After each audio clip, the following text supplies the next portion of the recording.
23-24 साल का एक लड़का एक जॉब करता था, छोटी सी नौकरी एक सेठ के यहाँ पे करता था, और जितना कमाता था उससे उसका जैसे तैसे खर्चा निकलता था। तो एक बार क्या हुआ, इसने खाना बनाया, 4 रोटी बनाई, रख दी और फिर चला गया नहाने के लिए। लौट कर आया तो फिर इसने देखा एक चूहा आता है मोटा सा, उठा के रोटी ले जाता है बिल में और खाता है उसे। अब इसने पकड़ लिया, जैसे देखा चूहा ले जा रहा है, पकड़ लिया उसने। चूहा बोला अरे मुझे छोड़ दो, मुझे छोड़ दो।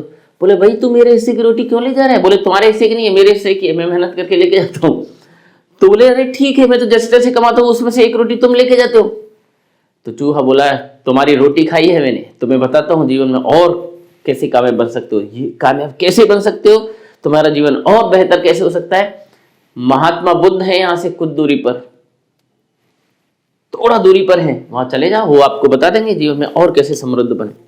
उनसे प्रश्न पूछो, वो बता देंगे, उनके पास हर प्रश्न का उत्तर है। अब ये चल दिया महात्मा बुद्ध के पास। अब ये जब जा रहा था तो रास्ते में कई जगह रुकता रखाता गया। तो एक जगह एक परिवार में रुका, रात का समय एक गांव में। तो वहां पर उसको खाना वाना पूछा गया, और वहां पर उस महिला ने जब खाना खाया, तुम कहाँ जा रहे हो? बोले मैं महात्मा बुद्ध के पास मिलने जा रहा हूँ, मुझे कुछ प्रश्न पूछना है उनसे। तो बोले अरे, वो महिला भी बहुत भाव विवल होकर बोली तुम जा रहे हो तो मेरा भी एक प्रश्न पूछना। बोले क्या? बोले पूछना कि एक लड़की है, मेरी लड़की है जो 20 साल की हो गई है, अभी तक बोलती नहीं है, बोलती नहीं है कुछ, वो कब बोलेगी जरा पूछ लेना उनसे। बोले ठीक है पूछ लेता हूँ। आगे बढ़ गया। अब आगे बढ़ा तो वहां पर एक पहाड़ जैसा था बड़ा, वो पार करना था, बड़े विशाल पहाड़ थे, उसके पीछे की ओर महात्मा बुद्ध वहां रह रहे थे। अब पहाड़ पर जैसे चढ़ना शुरू किया तो वहां पर एक जादूगर था, बहुत फेमस जादूगर, उसने जादू के कई शो किए। उसकी एक छड़ी के साथ वो तपस्या कर रहा था, और छड़ी बहुत पावरफुल थी, मैजिकल छड़ी थी। अब ये जाने लगा, रास्ते में मिलता हुआ गया। बोले कहाँ जा रहे हो? बोले महात्मा बुद्ध के पास जा रहे हो। अरे जब जा रहे हो तो मेरा भी एक प्रश्न पूछ लेना कि मुझे स्वर्ग कब मिलेगा, मैं तो कई सालों से यहाँ तपस्या कर रहा हूँ, कई साल मुझे हो गए। तो बोले ठीक है पूछ लूंगा। आगे बढ़ गया। अब पहाड़ पार किया तो थी नदी पार करके महात्मा बुद्ध रहते। अब नदी कैसे पार किया? बड़ा सा कछुआ दिखाई दिया।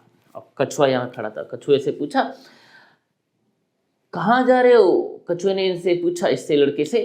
तो बोले मुझे महात्मा बुद्ध से मिलना है।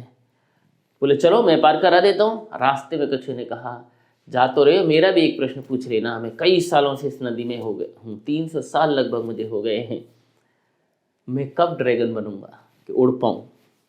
तो बोले ठीक है पूछ लेता हूँ। पहुँच गया महात्मा बुद्ध के पास, बहुत सारी भीड़ जमा थी, महात्मा बुद्ध ध्यान में बैठे थे, लोग उनके ध्यान से बाहर आने की प्रतीक्षा कर रहे थे। जब ध्यान से बाहर आए, लोगों के बीच में बैठे, पूछिए क्या प्रश्न पूछना है।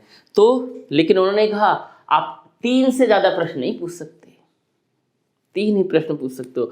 अब इसके सामने प्रश्न आ गया, अरे बाप रे, 3 लोगों ने तो मुझे प्रश्न बनाया, एक मेरा भी प्रश्न था, अब मैं कौन सा प्रश्न ड्रॉप करूं? तो इसने सोचा अरे वो महिला कितनी दुखी थी, आंखों में आंसू आ गए थे, उसकी बच्ची बोल नहीं पाती, तो उसका प्रश्न कैसे छोड़ सकता हूँ। अब वो जो जादूगर है वो तो पिछले कई सालों से तपस्या कर रहा है स्वर्ग जाने के लिए, मेरा तो क्या है। फिर वो कछुआ जो 300 सालों से ड्रैगन बनने की प्रतीक्षा कर रहा है, मेरा क्या है, मेरा तो दाल रोटी चल ही रहा है। चलो मैं इन तीनों के प्रश्न पूछ लेता हूँ। इन तीनों के प्रश्न पूछना शुरू किया। पहला प्रश्न कि वो महिला की बेटी कब बोलेगी? तो महात्मा बुद्ध बोले कुछ नहीं, दिव्य दृष्टि से देखा, बोले जिस दिन उसकी शादी हो जाएगी वो बोलने लगेगी। ओके। फिर उनका एक प्रश्न और है कि एक जादूगर है जो ध्यान कर रहा है स्वर्ग जाने के लिए, वो कब जाएगा? बोले जिस दिन इस छड़ी को छोड़ देगा उस दिन चला जाएगा। ठीक है। अच्छा ये कछुआ कब ड्रैगन बनेगा? तो बोले जिस दिन ये खोल जो उसने पहना हुआ, इस खोल को तोड़ के बाहर आ जाएगा, खोल छोड़ देगा अपना, ड्रैगन बन जाएगा। हो गए 3 प्रश्न। चल दिया वापस, कछुआ मिला। अरे तुमने पूछा क्या कछुए से? कछुए ने बोला। बोले हाँ हाँ पूछा। बोले क्या बोले महात्मा? उन्होंने कहा है जब तुम अपना ये कवच छोड़ दोगे तो ड्रैगन बन जाओगे। नदी पार कराई और उसने, कछुए ने अपना कवच छोड़ दिया। जैसे ही कवच छोड़ा उसमें से कुछ मोती माती सब निकले, वो उस लड़के ने लिए, लड़के को दे दिए और वो ड्रैगन बन गया। आगे बढ़ा जादूगर प्रतीक्षा कर रहा था, बोले होकर आए, बोले हाँ होकर आए। मेरा प्रश्न पूछा, बोले पूछा।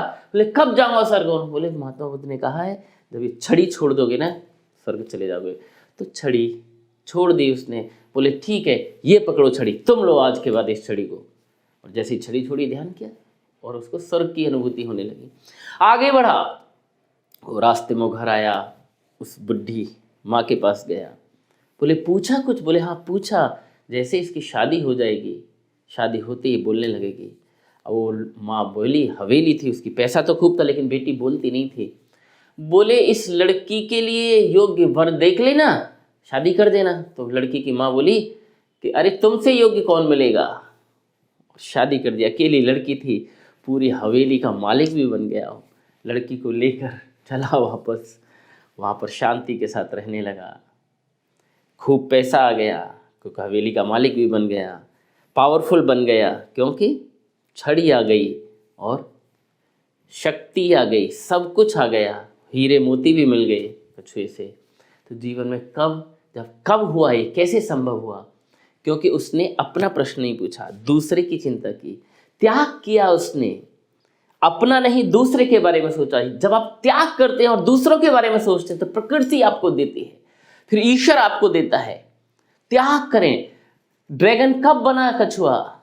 जब उसने त्याग किया, छोड़ दिया पुराना कवच। कब जादूगर को मुक्ति मिली या स्वर्ग मिला? जब उसने छड़ी को छोड़ दिया, मोह छोड़ दिया छड़ी का, और लड़की का मोह छोड़कर जब उसने शादी के बारे में सोच लिया कि शादी कर देता हूँ बेटी की, तो फिर उसको भी बोलना हो गया। जब आप चीज़ों को छोड़ते हैं, जब मोह को छोड़ते हैं, तो जीवन में तब आपको अगली कुछ चीज़ें मिलती हैं। त्याग करना सीखिए, दूसरों के लिए जीना सीखिए।